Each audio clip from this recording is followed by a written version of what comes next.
Today I am standing here to deliver a speech, you can say a lecture, which is very important for us. That is China-Taiwan stand-up and its impact on India. Why it is very important, let us try to understand. First of all, as per my understanding, you have seen often in the news channel. Today, every news channel has a breaking news that what is the problem of China and Taiwan. Secondly, as a responsible citizen of India, at least we should know what's happening in our neighboring country, so that if situation arise, we would able to take the necessary step against the enemy. Third one, bilateral trade between India and China. As we all know, our dependency on China. Almost 80% of electronic machinery and 30% of the mineral oil completely imported from China, or so many things. China-Taiwan stand-up. First of all, we would understand what is the stand-up. To understand this complicated topic, we use Hindi language to understand in a better way. तो आज का जो topic है हमारा वो है China और Taiwan का स्टैंड अप। ये डिस्प्यूट है क्या, इसको हम समझने की कोशिश करते हैं। सबसे पहले चीज़, अगर असलियत में देखें तो ये टॉपिक अपने आप में इनकम्प्लीट है। अगर हम सिर्फ चाइना और ताइवान का डिस्प्यूट बोलें तो ये कहना आधा अधूरा होगा मेरे ख्याल से। ये वर्ल्ड वाइड एक कॉम्प्लिकेटेड टॉपिक है। पहले समझते हैं कि दुनिया में ये वॉर होता क्यों है, क्या प्रॉब्लम है, क्यों हम एक दूसरे से लड़ाई करना स्टार्ट कर देते हैं।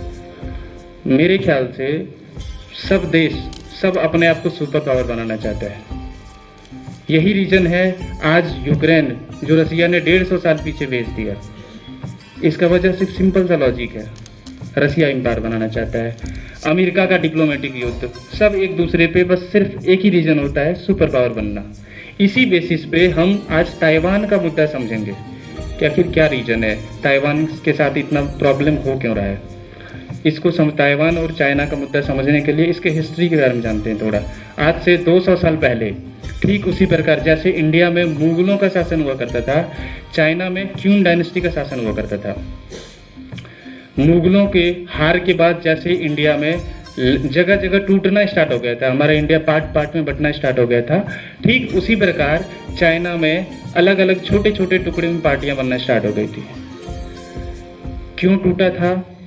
क्यून जो डायनेस्टी था चाइना में उस वक्त, उसके राजा थोड़ा कमजोर था, जिस वजह से इसका फायदा उठाकर जापान ने पहली बार साइनो जापान वार 1894 स्टार्ट करा।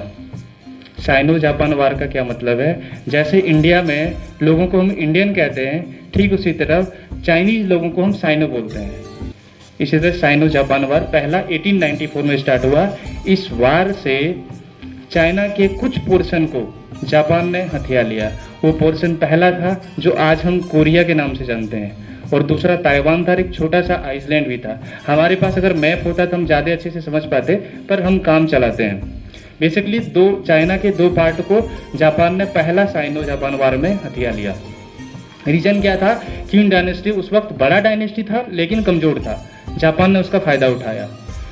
अब जिस तरह भारत में सरदार वल्लभ भाई पटेल का रोल हुआ, सरदार वल्लभ भाई पटेल जो थे उनका एक ही मकसद था, पूरे दुनिया को मतलब पूरे इंडिया को एक यूनाइट नेशन बनाना, और उसने किया भी।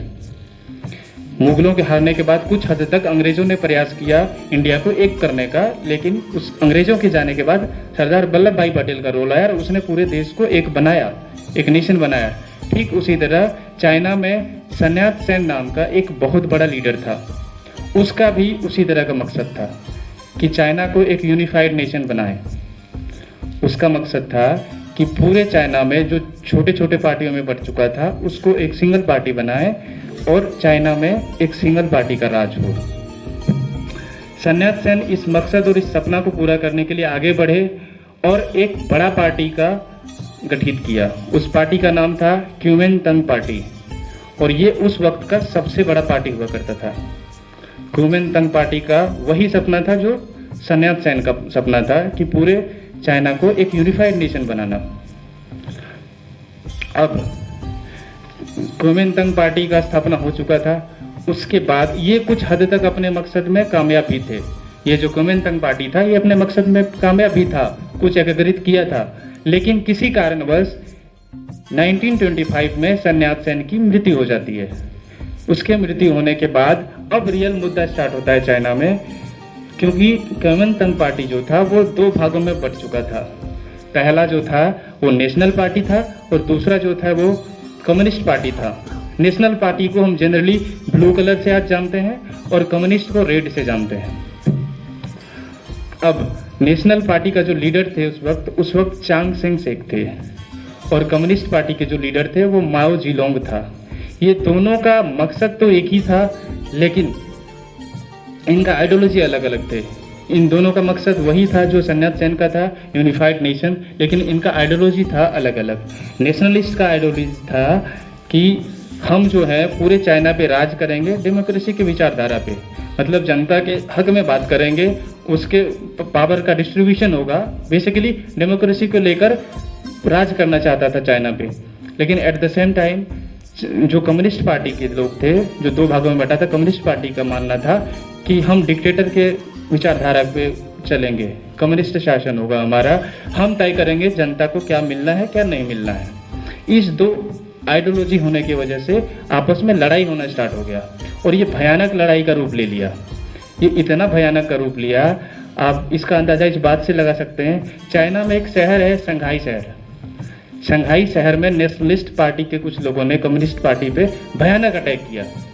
उस अटैक में लगभग 1.5 लाख लोगों को एक एक करके काट दिया। इस शंघाई मैसेकर को हम नरसंहार के नाम से जानते हैं, जो दुनिया का सबसे बड़ा नरसंहार है। 1927 शंघाई नरसंहार। इस नरसंहार होने के बाद लगभग कम्युनिस्ट पार्टी खत्म हो चुका था चाइना में, लेकिन ये तो हुआ, नेशनलिस्ट पार्टी ने जीत हासिल किया कम्युनिस्ट पे, लेकिन ये जो शंघाई मैसेकर था ये अब सिविल वॉर का रूप ले चुका था।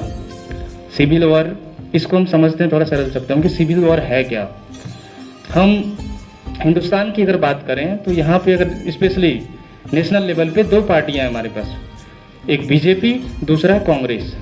और आम अगर हम ड्यूटी पे भी जाते हैं वहाँ पे भी हम जनरली देखते हैं कि लोग अंधभक्त होते हैं, कुछ बीजेपी के और कुछ कांग्रेस के, आपस में लड़ते रहते हैं। हमारे साथ भी हुआ है कई बार, हम लड़ते हैं, लेकिन ये लड़ाई मुंह से होता है जनरली।